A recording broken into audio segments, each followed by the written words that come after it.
Trailblazer Game Day here on the Fan Sports Network. Trailblazer Sports Vision, Devin Dixon, Caden Formaster. Home game number 2 tonight, Trailblazer fans. They welcome in a really good Missouri Valley Conference team, Caden, in northern Iowa. The Panthers come in, home of Kurt Warner, probably the most famous alumni of UNI, and it should be a fun one tonight. And finally, the Trailblazers don't play a ranked opponent. They are receiving votes, but they're not in the top 25. That was honestly my biggest thought coming into this game was, all right, finally not a ranked opponent. And let's be honest, I know that Utah Tech, obviously they started 0-3. They're playing well against these ranked opponents, though. They've had some fun games that are coming down to the wire. So they've proven they can play with the big dogs. They're going to take a step down to northern Iowa this week. But I think that we should be in for a pretty good treat. Yeah, it should be a lot of fun. Again, if you missed last week, went up to the Kibbe Dome. Idaho Vandals win it by a final score of 20-6. No offensive touchdowns, only Ilya Udadov, 2 field goals, including a long 55-yarder and a 51-yarder as the Trailblazers' largest margin of defeat. They lost by 14, but really, even into that fourth quarter, they were within striking distance, just couldn't get the offense on track. Yeah, that's pretty much what it was, right? They just could not get the ball to where they could get into scoring range. I mean, it was really tough. Obviously, yes, you got a few field goals, but you need touchdowns. Ultimately, to win games, you got to get in the end zone, and they did struggle at that this last week. So that's something they're trying to look to do this week is just to get into the end zone. And sometimes it's easier said than done, but I know that offense has been putting in the work this week. Utah Tech back at home, just the second game of the season. They kicked off the season against UC Davis at home. It was a great crowd, Caden. I'm really curious. I see some fans starting to filter in. Hopefully we're going to have 6, 7, 8,000 plus at Greater Zion Stadium tonight. Talked with Coach Anderson a little bit yesterday, and he said, hey, being at home matters. I said, how many points do you think that is? And let's remember, he was at Stanford with David Shaw. He's coaching a lot of big-time football environments. He says, somewhere between 3 and 7 points, I feel like, is that home field advantage. So let's see if that home crowd can make some noise and maybe get them over the hump and get that first win of the season. Yeah, that's a big important part, right? Is just making sure that the fans are there, that they're showing up, that they are a part of the atmosphere. And it seems like having these Saturday evening games, we start to get some of the student body out to those, so that's important. When we start to get into those afternoon games, we got to make sure that everyone's coming out for those. We've seen a little less attendance in those, but at least this one being a 6 o'clock kickoff tonight.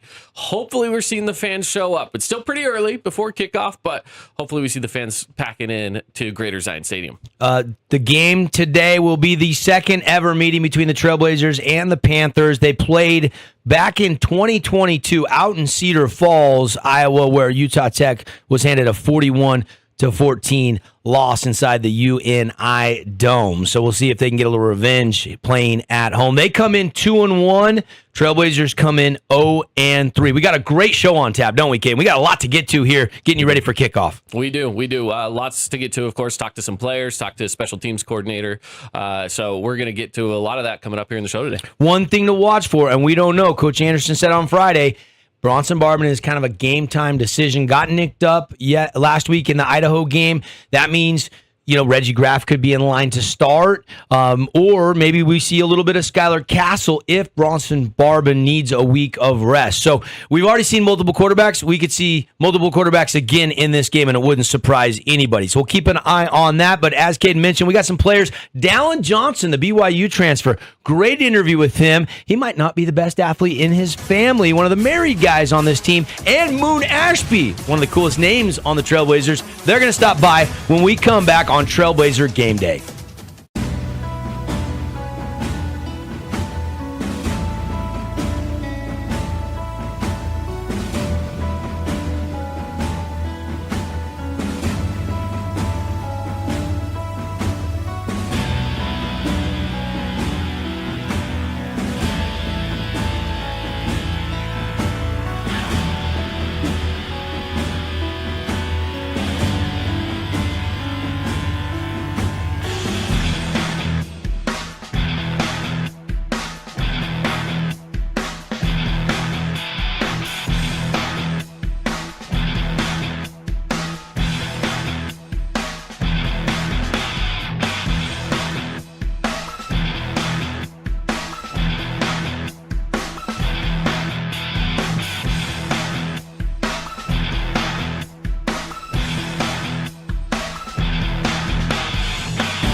Hey everybody, Dallin Johnson, offensive lineman, transfer from BYU. He's a Utah kid out of Springville High School, and we're spotlighting him leading up to the second home game of the season. Trailblazers looking for their first win. Dallin, thanks for stopping by. How we doing? Good, how are you? Good, man. What do you think of St. George coming down from northern Utah playing for the Blazers? How's it been? It's a little warmer. It's a little bit warmer, but, playing Dixie every year in high school, nothing you're not used to. So I love it, though. I love it. Yeah, they didn't play that endowment game. That's been the Right. first game for like 15, 16 years. Yeah. It's the first year they didn't do it. I was super bummed. Did you ever lose to Dixie in high school? 4-0. 4-0. I figured. 4-0. I figured. It was You still keep tabs on Springville High School? Always, yeah. So I got 3 little brothers. One of them's a senior this year, and so yeah, always Red Devil for life. So Are they line like you, or Yeah. are they skill position guys? yeah, so he's a left tackle. He's actually offered here too. So Very cool. hopefully he'll be here. That'd be great. Yeah, You guys, for sure. would you cross over, get to play a year together? Yeah. So I'm only a redshirt freshman. So Right. and he's a senior, so should be here for a minute. I love it. Hey, give me a quick thought or two on last week, and another close loss on the road against a good football team in Idaho,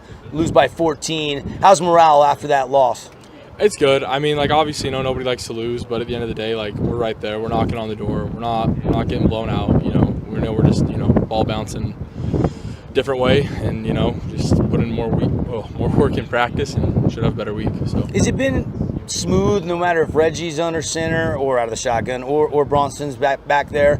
I know we've played those guys both a lot. They've pretty much split time. yeah. So I mean, in all honesty, I have no idea who's back there. So I mean, I think they both do a hell of a job, right? They can both throw the ball, they can both run the ball, they can both lead the troops. So they both do a really good job. Both of them have a great command of the huddle. Yeah, super good leaders. I love it. Super good leaders. Dallin Johnson with me here. Let's get to know you a little bit. When you're not playing football, what are you doing? What's a hobby of yours?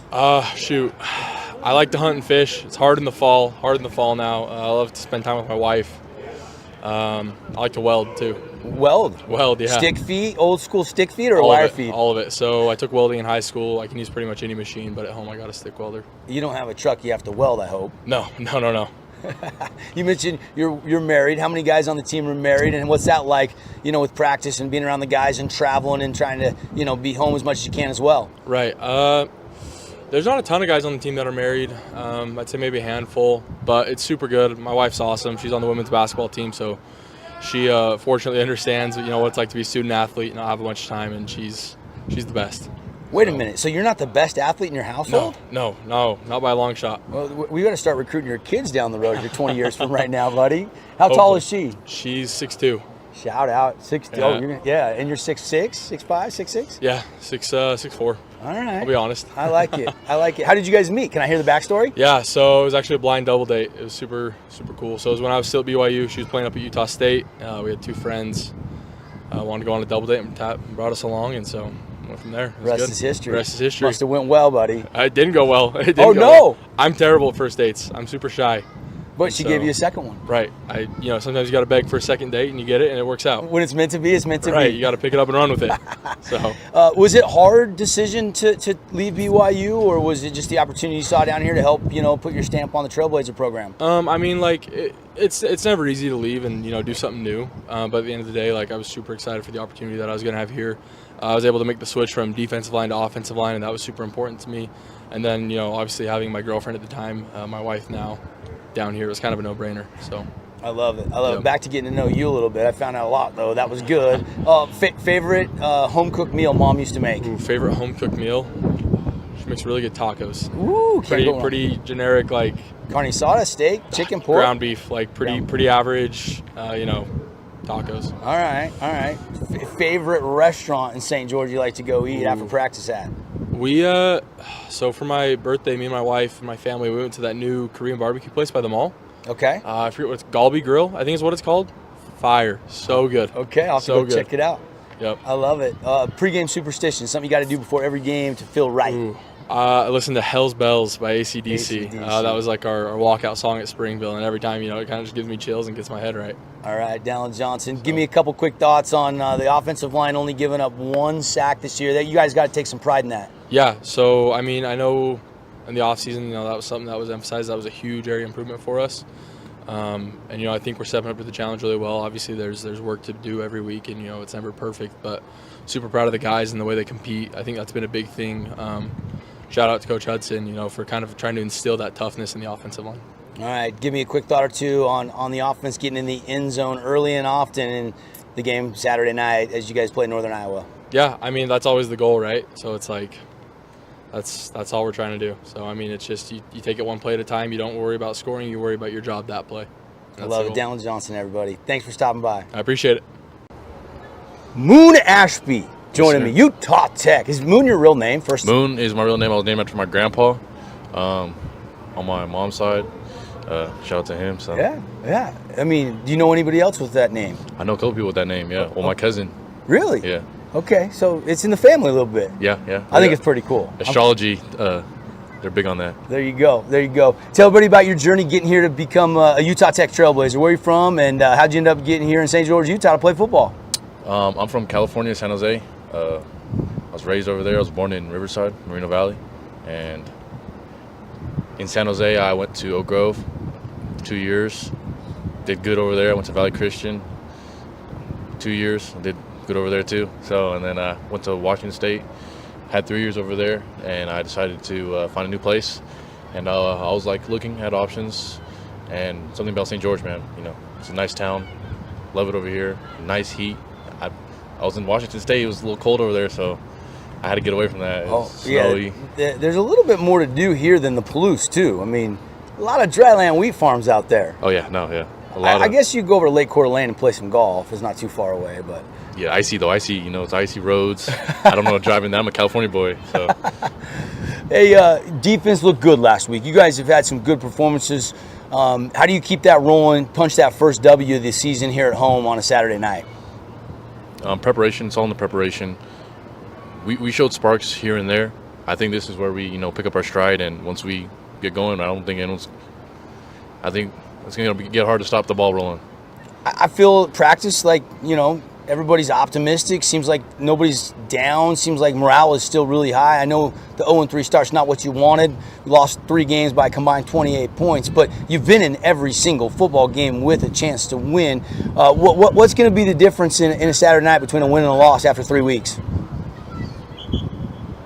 Being in those positions, we were practicing that. Our coach is getting good preparation for us to be in those tough situations, to hold our ground, not to give up, to keep on fighting, to dominate. So, yeah. I met your dad in the season opener. Is he your biggest fan? He seems like it. He was. Oh, he's Utah Tech's biggest fan. Love it. Yeah. He's going to be at all the games. You're going to hear him. So, yeah. Can you hear him with your helmet on the sideline? Oh, 100%. Yeah, he's everywhere. He'll be on that side. He'll be on this side. He'll be a student section. He'll go with the family he can't side. Sit still. Oh, no. not when Utah Tech is going out there and playing. So I love it. Has see. he always been like that when you were playing Pee Wee football all the way up through? Yeah. I have my brother and sister. He'd go watch their games first, and then he'd come out to mine. Or, So he was at my brother's. He was loud for my brother for sure. I was on the Mighty Mites, so I didn't get a chance to experience it until I got to high school. Well, listen for him, Trailblazer Nation. He'll be here Saturday night, 6 o'clock kickoff. Talking with Moon Ashby. Moon, hey, what's some goals for you and the team that you set on the defensive side of the ball? Maybe some personal statistics you'd like to accomplish this year.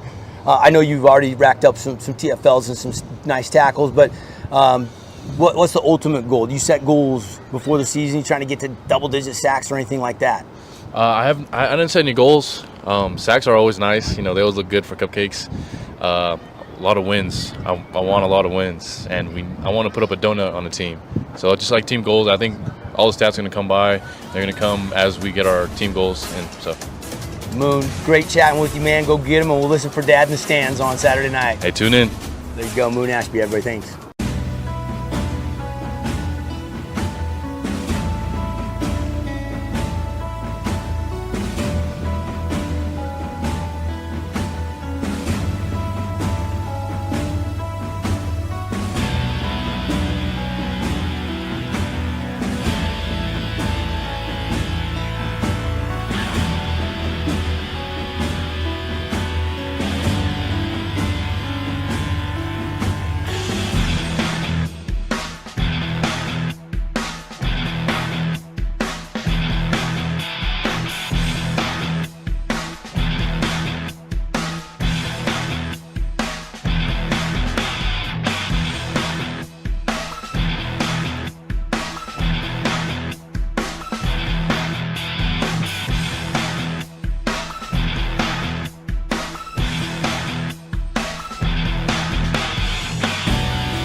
Inside the coordinator's corner here, Caden Formaster with the Fan Sports Network, and we have special teams coordinator Kyan Brumfield with me.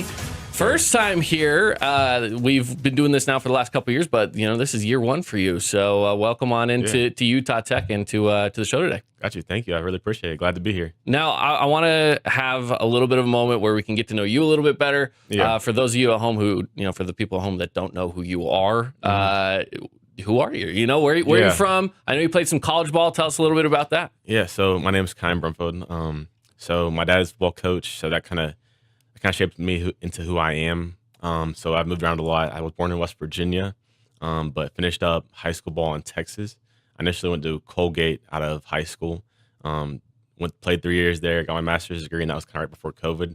I ended up transferring to Texas Tech. So my dad, coaching DBs, receivers, and special teams kind of, shaped me. I've been able to work with offense, defense, and special teams now in my third year of coaching. So being able to hit all the spots and kind of be everywhere. I lived in Nebraska, Miami, Texas, New York. So seen a lot of different places, but still learning football, still getting better. St. George is a little different than a lot of those places. I'm yeah, sure. oh yeah, it's different. It's a lot warmer.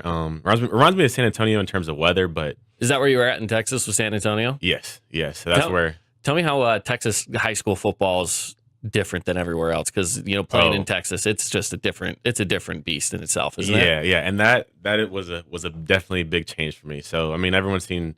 Or a lot of people have seen Friday Night Lights the movie, Friday Night Lights the TV show. So it was different whenever I went from high school football in Kentucky my first 3 years. Now I transferred to high school in San Antonio go from 1,000 people in my school to 3,000 people. And we have these pep rallies before practice or before schools even starts, and parents are buying tickets to pep rallies. And I'm just like, wow, football means like a lot here. Like games are selling out. They're buying tickets on Monday. And that's whenever I was like, you know what, football is like amazing. I always met that coach football and everything, and he was at some smaller schools, smaller D1s at the time, like Western Kentucky being the biggest. So when I went there, I was like, this is crazy. Like I'm used to West Virginia, so it's way different. It was an amazing experience. Yeah, Texas is totally different when it comes to high school football, and it's honestly so fun. It is so fun. The atmosphere is awesome. 100%, and the atmosphere that's the best part. It's great people. Honestly, that's a similar thing that St. George has to San Antonio. Is just great people. Yeah, for sure. So you mentioned you played some college ball, DB, if I'm not mistaken, right? Yeah. And like you said, kind of all over the place, Colgate to Texas Tech. You had time in Nebraska, kind of all over the place there. Tell me about what you learned from all these different coaching staffs that you're bringing into to Utah Tech. Yeah, so I would say the one thing is the transfer portal that I learned. So being a player, went to Colgate. So went in there initially as a corner.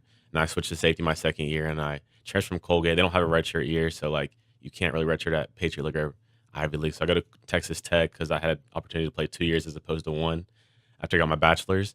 And it was amazing. Transferring was the best thing ever at Texas Tech. I like Colgate, and I love Texas Tech. Loved it. And then I transferred again, and that's whenever it hit me. The grass is not always greener, and I feel like I had experiences that as a person first to understand life is never going to be amazing in one spot. You're never just going to be I love living in St. George, right? You may like it a lot, but you're never just be it's perfect here.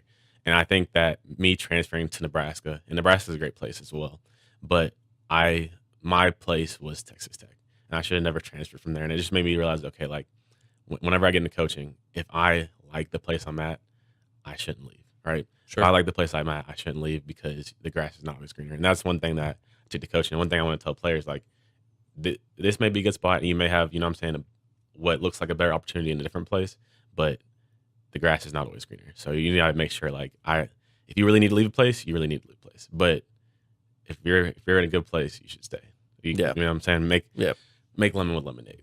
Yeah. Now, I think that there's a lot of players who the transfer portal gets enticing because you do see opportunities, or you see money, or you see something on that other side, like you say, but 100%. Maybe the playing time drops, or the coaching staff isn't connecting with you the way the other ones did. Whatever, right? There's always something. Something. Yeah, for sure. Well, let's talk a little bit of Utah Tech as we're now, we've got a few games under our belt into the season. I know that as far as the outcome has gone, it hasn't been what you guys wanted. You haven't been getting the wins there, but it seems like the team is close. I will say, as a special teams coordinator, you got to be real happy with your kicker. Yeah. Ilya's awesome. He's been phenomenal. Yeah. I do want to ask you though about last week. One of the strangest things I think any of us have seen was a reviewed field goal. Yeah. Have you ever seen that before? I have never seen that, and I watch probably 12, 13 college games on Saturday, and I've never seen that. So that was definitely a new experience for sure. Yeah, for anyone who might be watching this being like, what exactly happened? I missed the game. Made field goal. Great. I mean, it was a 55-yarder, if I remember correctly. Yeah. Clearly it was made. We were watching it on TV. I was like, that was in. I don't know what the question's about, but they called it no good, and everyone was. I'm sure you guys were all sitting there like, what do you mean no good? That looked fine. Yeah. And then they went and reviewed it and was like, okay, no, it was good. It was a made field goal. Yeah. That was weird. That was wild. One of the stranger things I've ever seen. 100%. And honestly, I think the one thing is, so their goalposts they come off the wall instead of that normal like pole you have.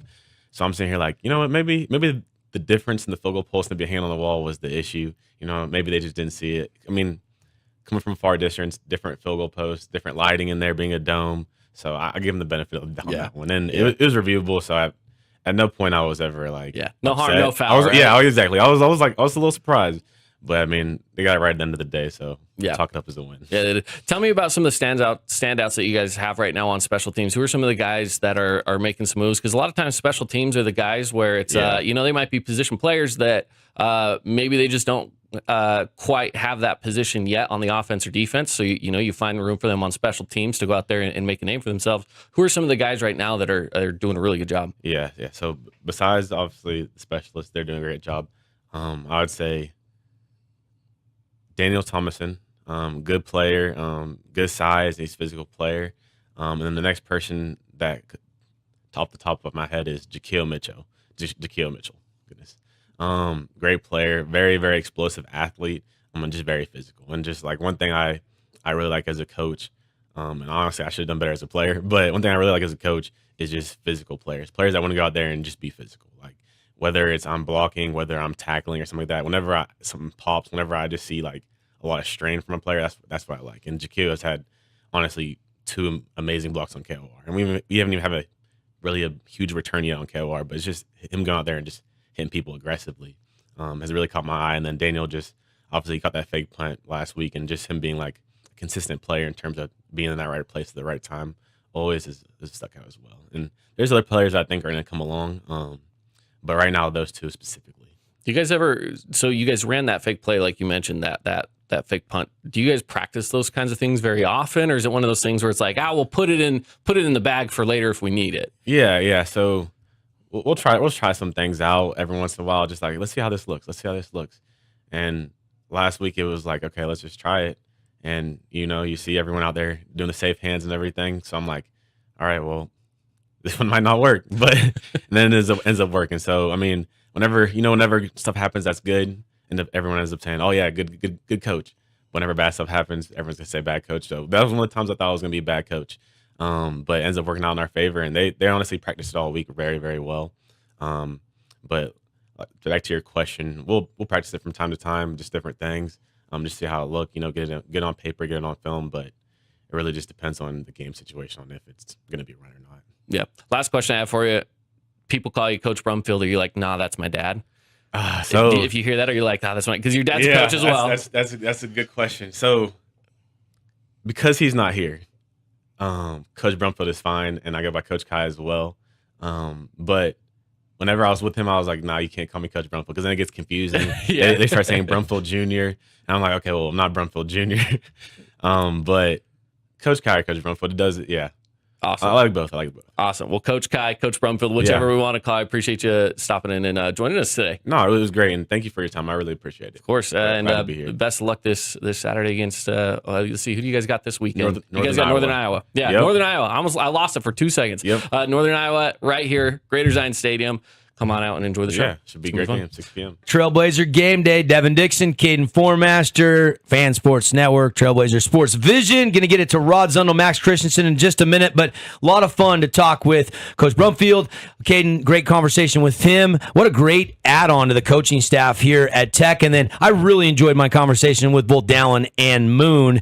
And Utah Tech's offensive line is tied for first in the FCS rankings, only 1 sack allowed. If they can keep a clean pocket today, that might go a long way to helping get their first win of the season. Yeah, I think so. I think that's a big part of it, right? Is making sure to keep it clean on that side of the ball, limiting turnovers, and that helps when you have a good clean pocket. Trying to limit those turnovers is one of the big keys for them. And then, of course, on the defensive side is trying to take away as many as you possibly can. The defense wants to be able to get the offense the ball in good position, but if the offense can keep it clean, avoid giving those turnovers, then I think that they're going to be set up pretty well. Of course, we've got 9 sacks. Trailblazers 9. That's tied for 5th in the country in the FCS as well. They had 1 against Idaho last week. Can they turn up the heat at home? You go back to that UC Davis last home game, season opener, 6 sacks. So we'll see if we can get some St. George sacks on a Saturday night. This is the 4th night game that they'll play this season. They've already played 1 against the Aggies.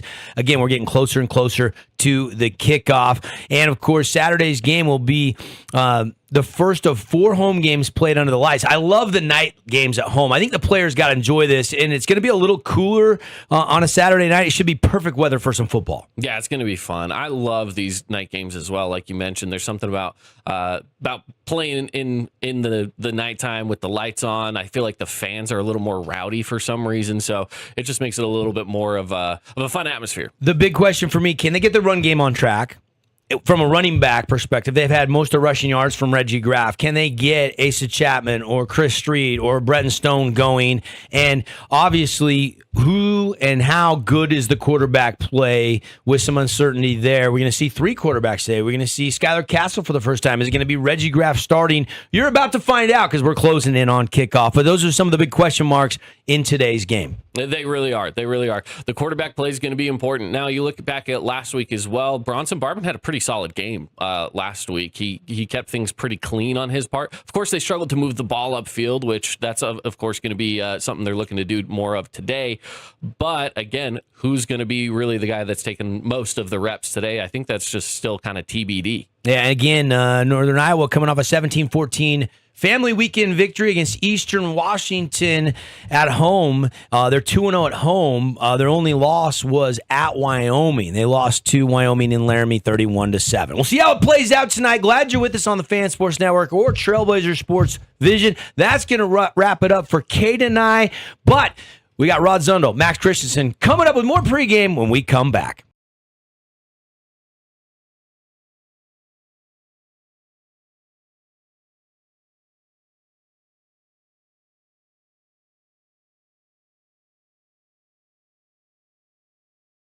Hey, 1 on me, 1 on 3, 1, 2, 3. Let's fucking go!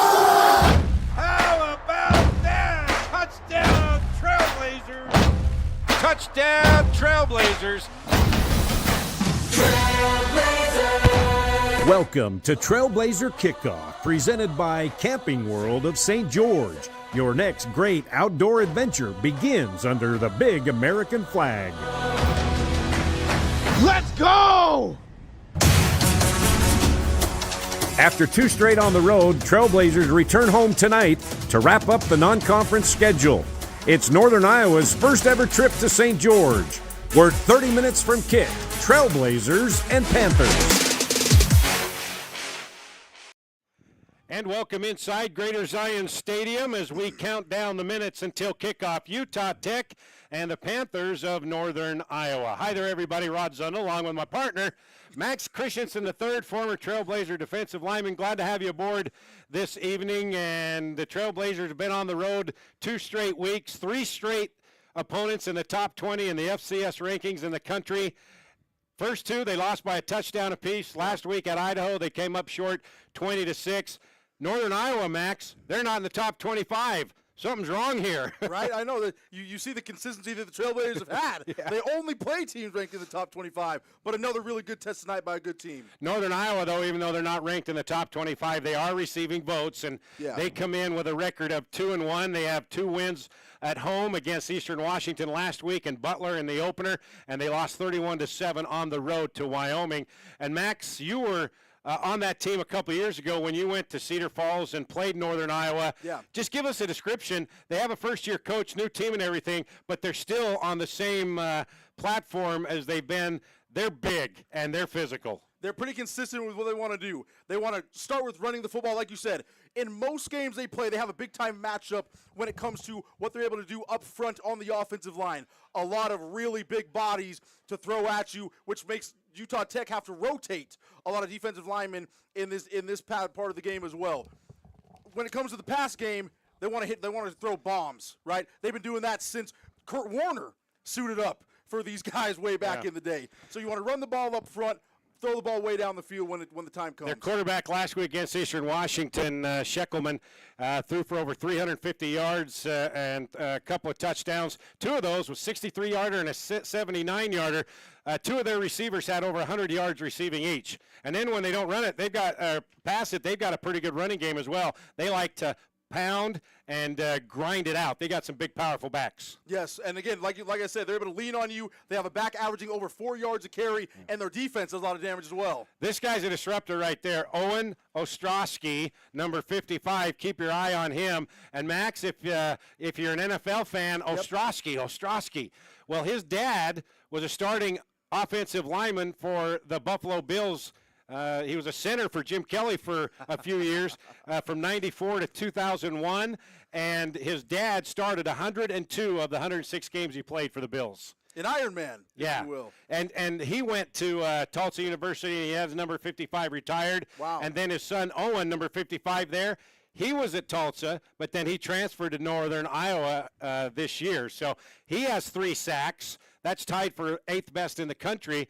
Dallin Havea for Utah Tech, he has 3 sacks. So those are the 2 studs going at each other on the defensive side. So, Utah Tech, they're 0-3, but Max, they might be one of the best 0-3 teams in the country.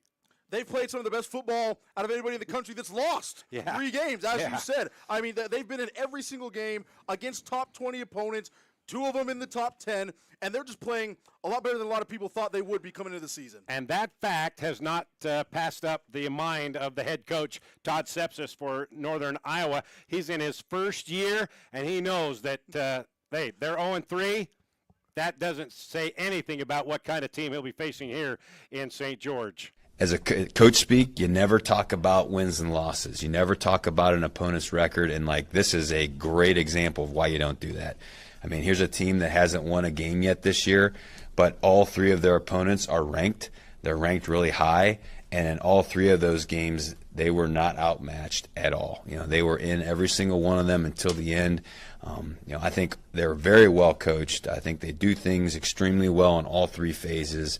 They play fundamentally sound. I think they've got some great personnel. They've got a back that runs really hard, and he's downhill and real sudden with his movements. They've got some guys to put it out to on the perimeter. They do a great job with their screen games. As far as quick screens off a run action. So our defense is going to have a challenge there. And then, their defense, gosh, they're in the backfield a lot, and so they may have given up a few rushing yards here or there, but boy, they're going to minus you, and it's with great defensive line play. It's with aggressive, smart linebacker play. I think, there are times where you see an open gap and you want to shoot it, and there's times where that open gap, man, you're going to probably want to scrape over the top because you're going to have somebody that's going to replace you there, and they've done an awesome job of knowing when to shoot those gaps. And again, they've kept everybody in front. They play top down, and again, I think they're well coached. I think they've got good personnel, and their record is no indication of what kind of team they have. So lots of challenges as far as them being a good team, but then it being a night game, us going on the road, all those kind of things kind of play into it. But at the end of the day, like it is every week, it's about us.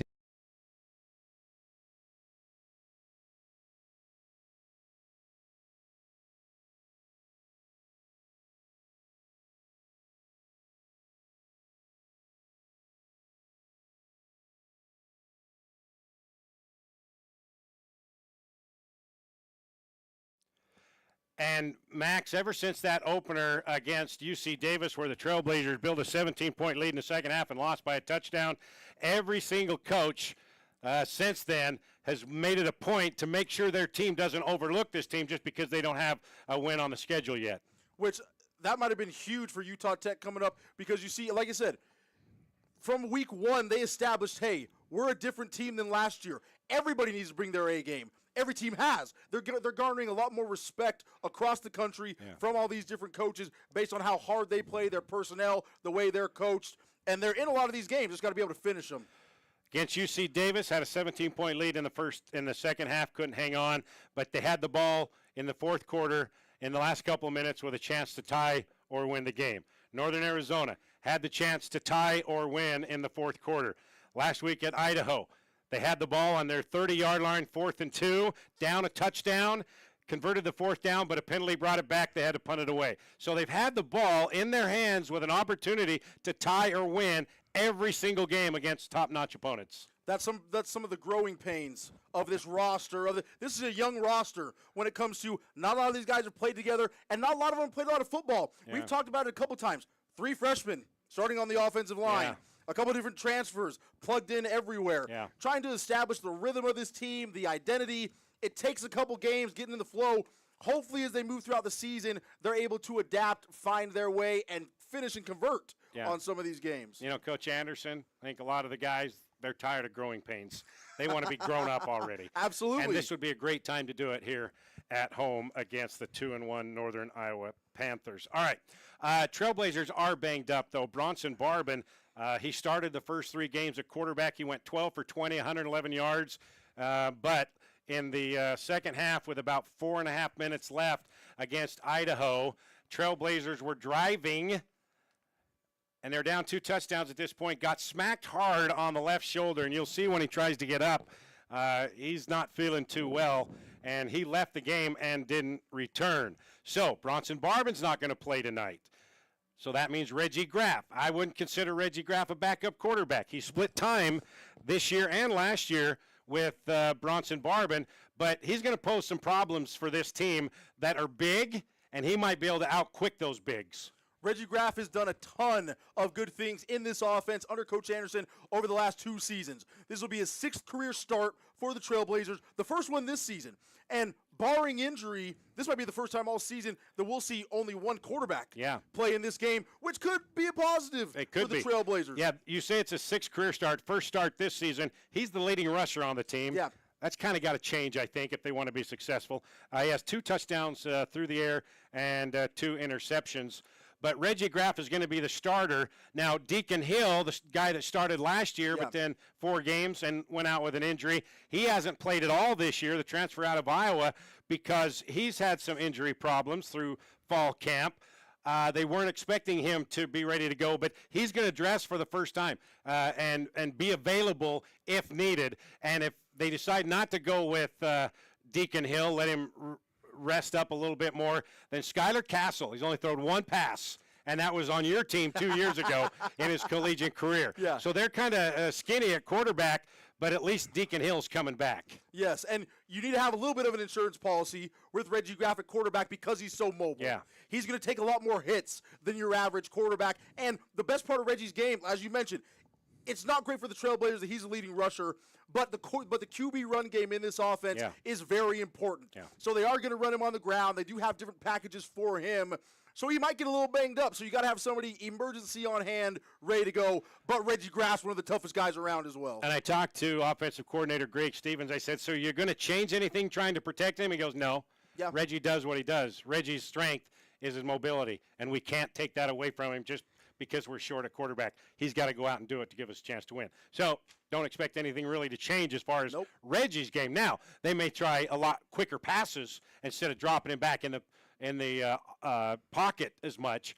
But, again, when you look at the Trailblazers offensive line, they're starting 3 freshmen. Dallin Johnson, the transfer from BYU, the right tackle, he's out today. He's a freshman. So Cade Draper, he's another true freshman. He is going to start. So they're going to start 3 freshmen. Now you say, wow, they've got to be, just hurting the team. No.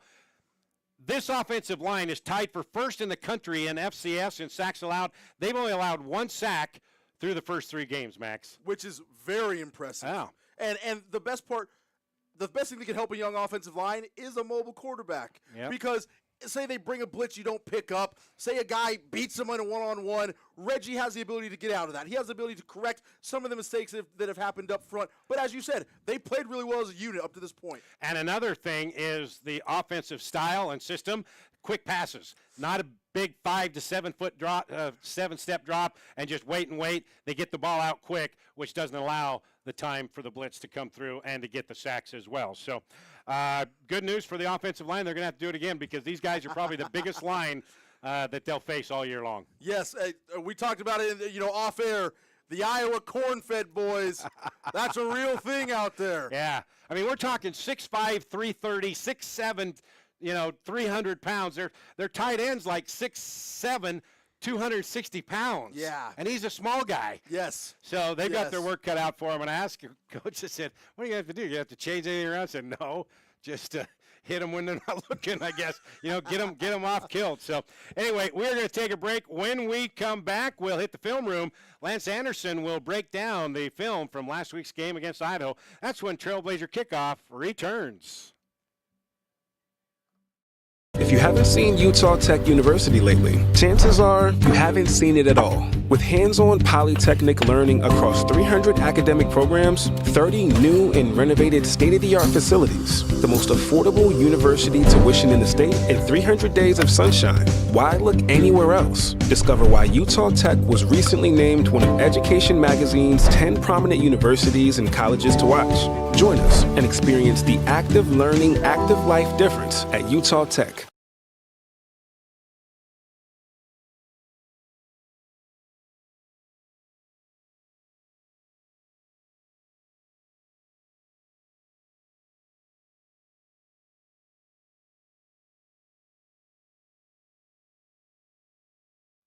Back here in Greater Zion Stadium, Utah Tech about 18 minutes away from kicking off with Northern Iowa. Panthers come in with a record of 2-1. Trailblazers, of course, 0-3. So Utah Tech offense didn't get in the end zone last week. They only scored 2 field goals, but 55-yarder by Ilya Uvedov. And that's a career long, and that ties a school record with Connor Brooksky at 55. Yes. And then later on in the game against Idaho, he had a 53-yarder. And that's the first time in Division I or Division II era that the Trailblazers have had a kicker hit 2 field goals of 50-plus yards. So, and he's 4 for 4 this season. So right now he's the most valuable player offensively for the Idaho game. So a lot of things went well, but they kind of were stuck in the mud at a couple times. But there were some good things that happened. Let's go to the film room now. Head coach Lance Anderson breaking down the film against Idaho from last Saturday. I'm going to start with one of our defensive plays at the end of the first half. One of the things that helped us stay in the game this week was our red zone defense. We limited Idaho to 2 touchdowns and 4 field goal attempts. This is a 3rd and 7, and we decided to go to a zone coverage here where we'll match up on the vertical routes, but we'll have a lot of underneath zone defenders. And on this particular play, the quarterback is going to roll out to his right and try to make a throw there in the corner of the end zone. So first thing to notice here is we've got good coverage here by our corner, River Moore. And then we have one of our underneath zone defenders here in Justin Houston, who's responsible for the flat. He does a great job of getting underneath this throw, helping the corner with some underneath help. And he actually gets his hand on the football and knocks this down. So again, this was a critical 3rd down stop, forcing a field goal attempt at the end of the first half. So again, if we look at it from the start, you'll see the corner match up well in coverage. You see our zone defender, Justin Houston, underneath, and you see him tip the football right there. Let's take a look at it here from the end zone. And again, you'll see the quarterback roll to his right and try to throw it there to the corner of the end zone. Again, you'll see great tight coverage by the corner, and then here's our underneath zone defender, Justin Houston, getting right in that throwing lane and getting his hand on the football. Okay, next I'll go to one of our offensive plays at the end of the first half, And this was a scoring drive for us at the end of the first half. We took over with only 17 seconds remaining in the first half. Reggie Graff broke off a long run and put us in position where we could potentially get into field goal range. So after that long run by Reggie, we go to a screen here to our running back, Asa Chapman. Not a devastating block here, but a key block here by Bryce Crowley, our center, just knocking the defender off here. And that allows Bryce to get going and get us into field goal range. Now, what I want to point out here too is when Asa goes down here on his own with the slide, there are only 2 seconds left in the half. So this was a critical play and a very smart play by Asa Chapman. Often you see at the end of halves, whether it's the first half, the second half, you'll see a ball carrier with all this room in front of him right here, and you'll see that he wants to get extra yards. Asa was, very smart here, got down and allowed us to get that field goal attempt at the end of the first half. So let's take a look at it here from the end zone, because you'll see a couple of these key blocks. First here by Bryce Crowley, and then our guard, Justice Enna, gets out and doesn't get a great block here, but just distracts number 15 enough here where the running back is able to make him miss right there. You see Asa just run right by him. And again, the key thing is sliding down right here and allowed Ilya Uvedov to hit that 55-yard field goal at the end of the first half.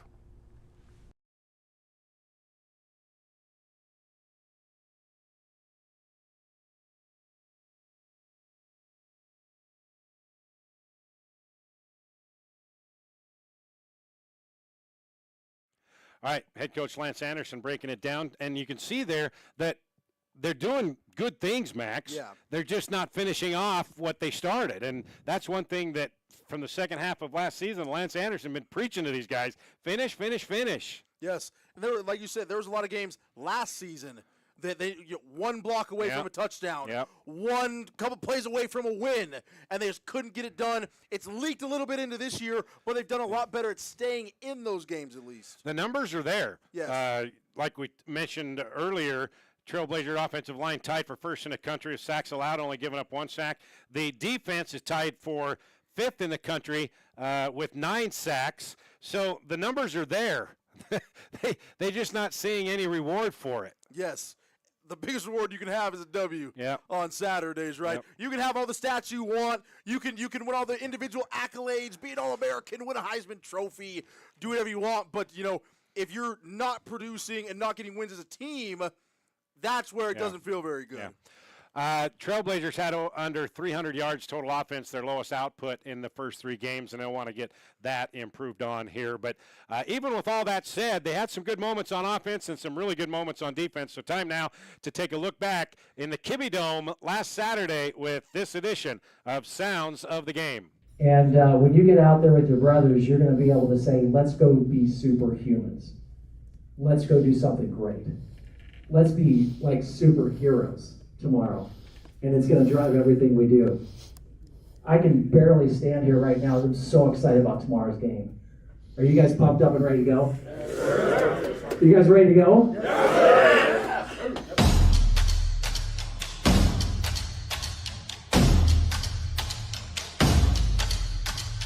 Welcome inside the Kibbe Dome here in Moscow, Idaho. You guys determine the outcome.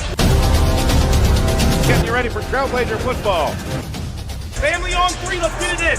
1, 2, 3, family! Utah Tech taking on the number 8 team in the country, the Idaho Vandals. And we are underway in Moscow, Idaho.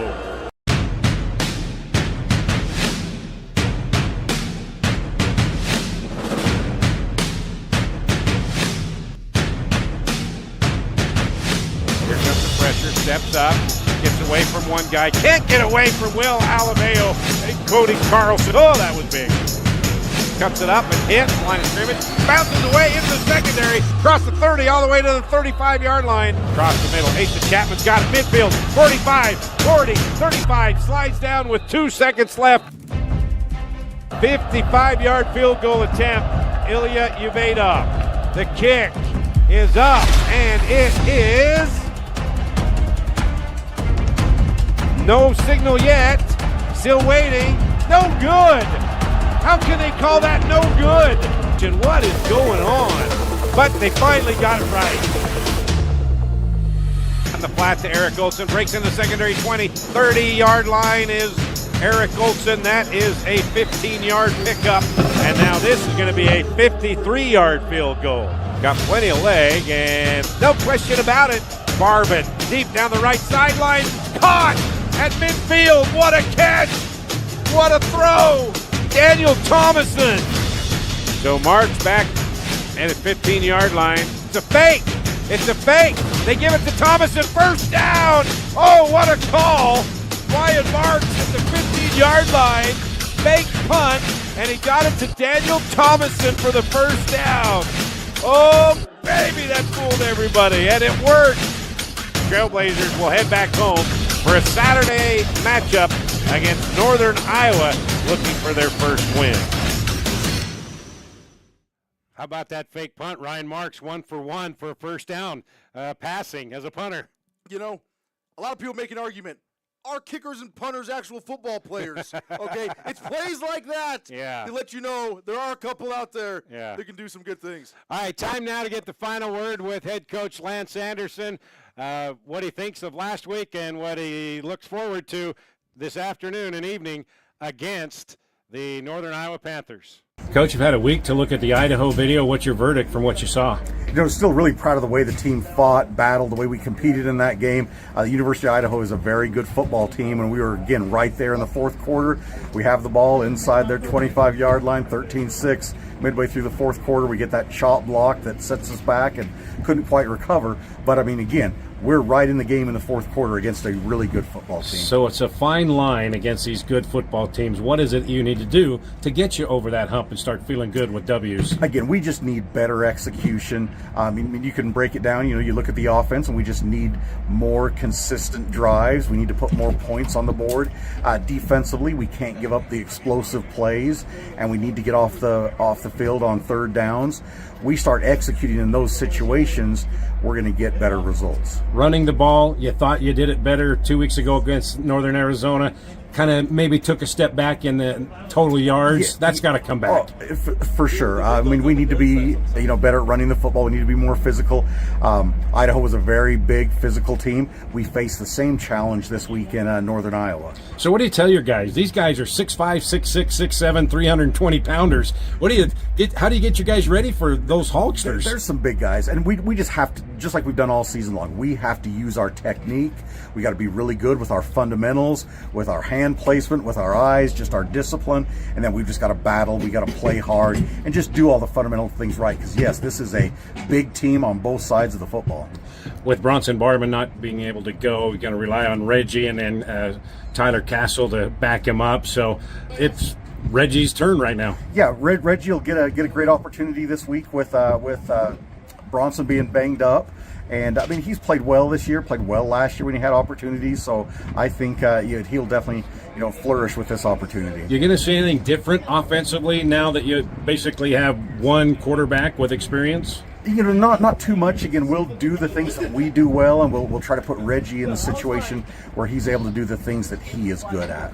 Northern Iowa, they're a good football team. They're receiving votes in the top 20. They're respected, and they beat us a couple of years ago. Yeah, it's traditional, very strong FCS program. Coaching changed this year, and they brought in some new transfers. They're a really good football team that plays really hard. They're really well coached. All right, that brings us to our keys to the game. You saw the highlights there, and earlier in the show, they like to throw the long ball. They like to get chunk plays. Keys to the game, that's one of them for Utah Tech. Yes, you got to be able to avoid them taking shots over the top and long ranges too. Gave up almost 300 yards rushing last week on the ground against University of Idaho. And then also, again, as we've talked about every single week, finish. Yeah. Finish plays, finish drives, finish the fourth quarter in order to get a win against a really good FCS squad. Last week, at least 7 plays of 12 yards or more on the ground by Idaho. They have got to put a stop to that. They cannot let them throw over the top. Justin Houston, the leading tackler on this team, the transfer from Fresno State, he's been banged up, didn't think he's going to go. He's going to try to go today. Yep. Deacon Hill is going to try to go at quarterback to back up Reggie Graff. He's been dealing with sore ribs all through fall camp. So we may, in the defensive secondary, get our first look at R.J. Jones, the UCLA transfer, the sophomore, see what he can do with the defense missing a couple of guys. And that could be pretty exciting. And again, it's good to be able to build depth as well before you hit conference play. So it'll be good for the Trailblazers to be able to roll some different guys out there in order to just gain that depth and confidence from other guys on the roster. Okay, so here we go. We're about ready to kick off Utah Tech and the Panthers of Northern Iowa. Max, you and I will have the call on ESPN Plus and on the Fan Sports Radio. Devin Dixon, Paul Ratliff will have it on the radio airways. Trailblazers, Panthers, coming up next.